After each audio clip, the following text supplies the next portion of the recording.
It's Yoga Rani coming to you today to actually answer several requests that I had for yoga for people who are in long-term care and families can't go to see them and help them with exercise. And particularly those who are in a walker or a wheelchair and can't get up and down. Chair yoga is the best thing to do. So today I'm going to do something very different because what's most important for somebody who's in a long-term care facility is to make sure that their joints are moving regularly. So we're going to start with that. So you're going to take your shoes off. That's why I don't have any socks on today. And the very first thing you're going to do is just put one leg in front of you, whether you're sitting in a wheelchair or whether you're sitting on a walker or even in your bed. Put one leg in front of you and think about one leg at a time. And I want you to first squeeze the toes and then release them. Squeeze the toes and then release them. And one more time, squeeze the toes and then release them. And then, if you can, lift up the foot to make circles with the ankle. If you can't, remember my shoes to get them out of the way. You can do like this if you can't lift up the ankle, but ideally you want to lift the foot up a little bit and circle. If you can't, that's okay. But if you're able to lift the leg, you're going to also be exercising the thigh muscles. And then in the opposite direction. And then we're just going to bend and straighten the leg as though you're kicking at somebody. Then you want to do that 3-4 times. And then we're going to do the same thing on the other side. Squeeze and release, squeeze and release, squeeze and release. And rotate the ankle in one direction. You'll feel it here. And then here, opposite direction. So that gets the toes, the ankles, and the knees. Oh, kick.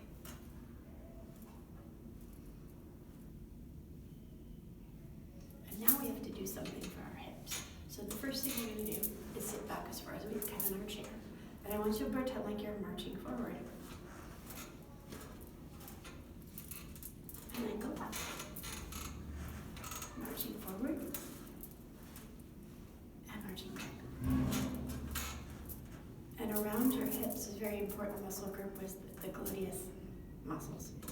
So the gluteal muscles are really important. There's a few back there, and they're important. And if you're sitting a lot, it's very difficult to exercise. And I learned this while I was teaching a group of people who had cerebral palsy, and they'd been in a wheelchair for their whole lives, and they were nonverbal. And I had to teach them by reading their bliss boards to find out what they needed. And what they really needed from sitting in the wheelchair was some exercise for their buttocks. So that's the next thing we're going to do. And it sounds really like, oh, how am I going to do that? It's not hard. You're going to take your right buttock and squeeze it and release.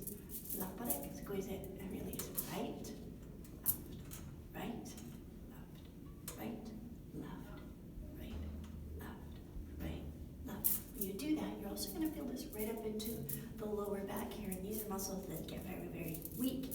When the lower back gets weak, the glutes get weak, and vice versa. So you really want to engage your glutes in some way. You can squeeze them both at the same time and release. Squeeze the glutes and release. You notice what happens when I'm squeezing the glutes? My abdominal muscles pull in and out. Same thing will happen for you. Squeeze, release, squeeze, release, squeeze, excuse me, it goes, squeeze, release, squeeze, release, squeeze, release.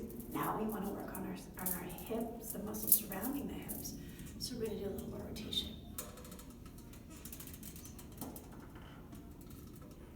So you're going to inhale to one side and exhale to the other. Inhale and exhale, and then change that direction.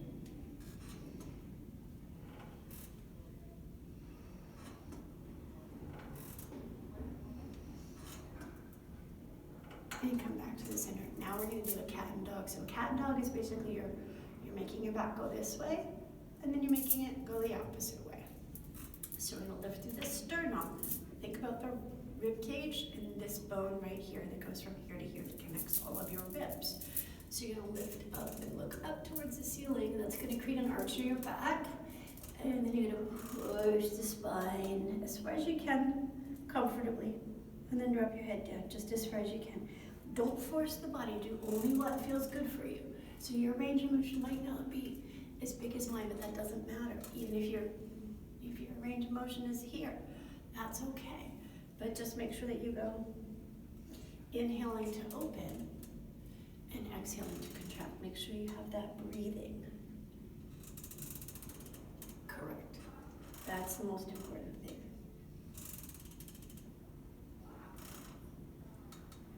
And then we're going to come back to the center. The rib cage is really, really important to work as well. So we want to not only do the spine this way and that way, but we also want to work the body this way. So if you can, lean to one side and then back to the center. Lean to the other side and back to the center. If you're on your bed, see if you can get your elbow down to the bed beside you.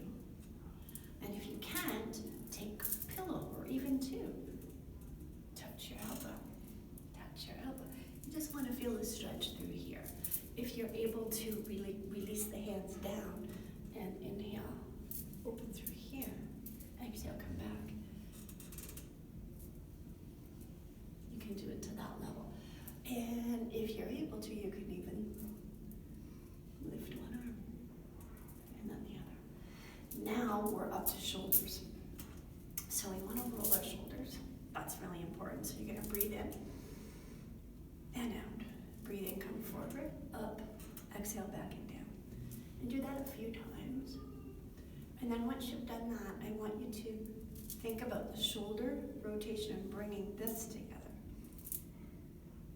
So as we bring the hands together, we're inhaling to come up and exhaling to come down. Inhaling up, exhaling down. So that gives a little bit of a different movement to the shoulders, so it affects the shoulder blades a little bit more.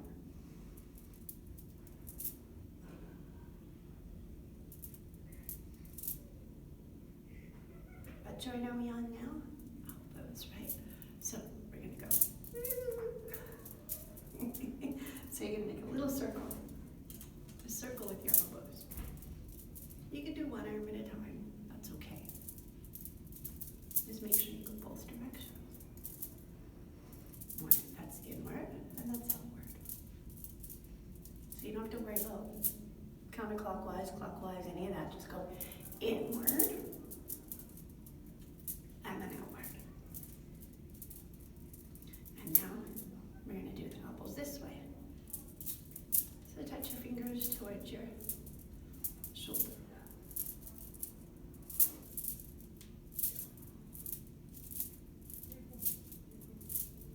There's no need to hold it up here because that's going to be too much strain on your biceps and too much strain on your shoulder.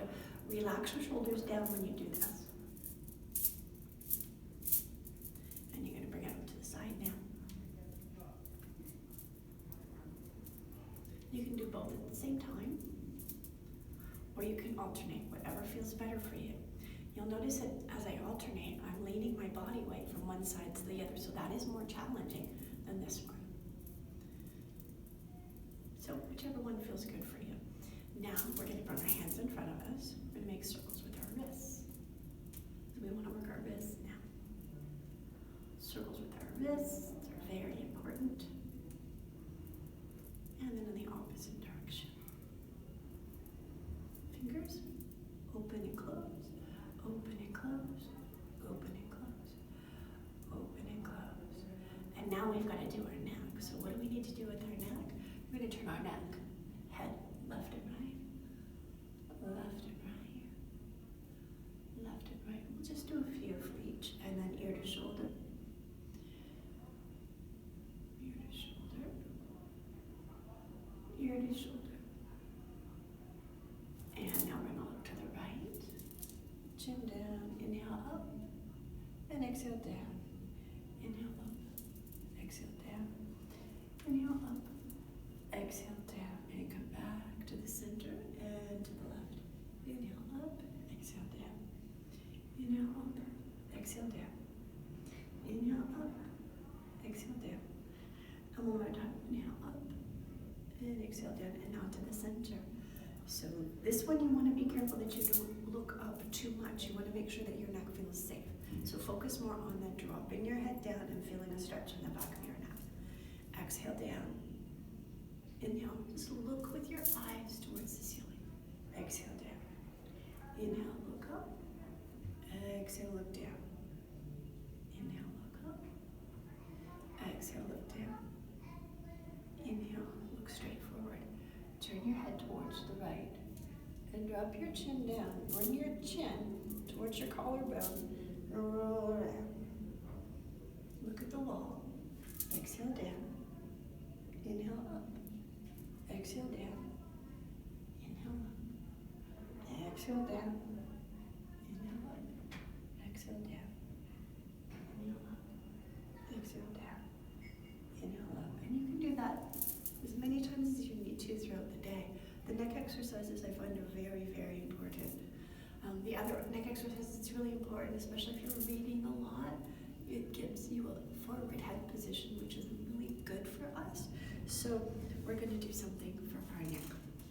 So I want you to take your hand and put it on your neck so you can feel the neck moving. And think about your chin and just push your chin forward. Do this one sideways so you can see. Chin forward and then back.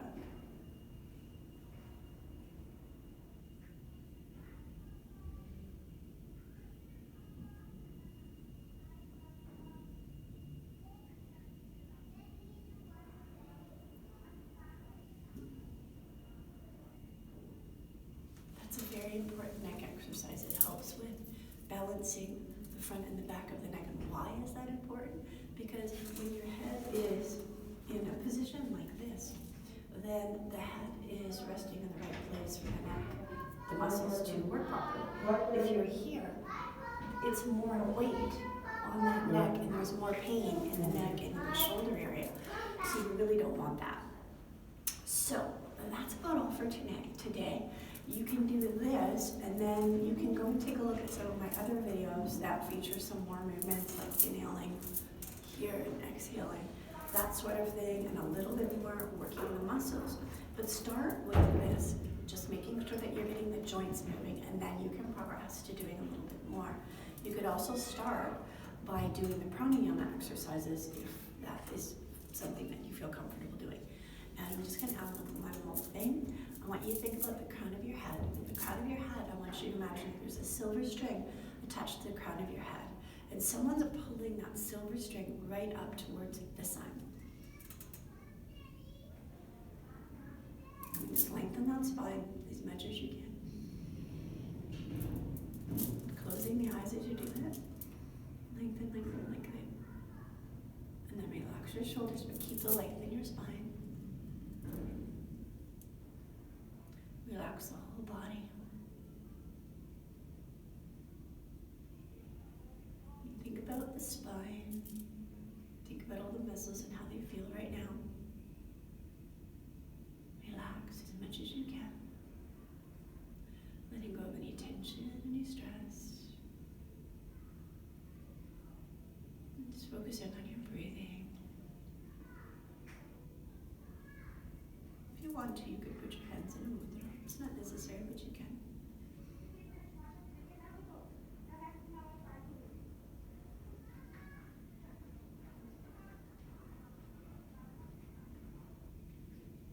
If you want to, you can focus right on your third eye area.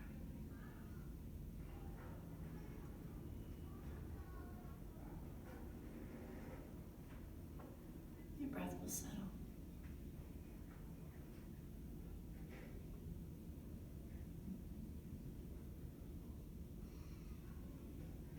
As you're ready, take a nice deep breath in. And as you exhale, you can gently open your eyes. So namaste, thank you for coming today, and thank you for your requests.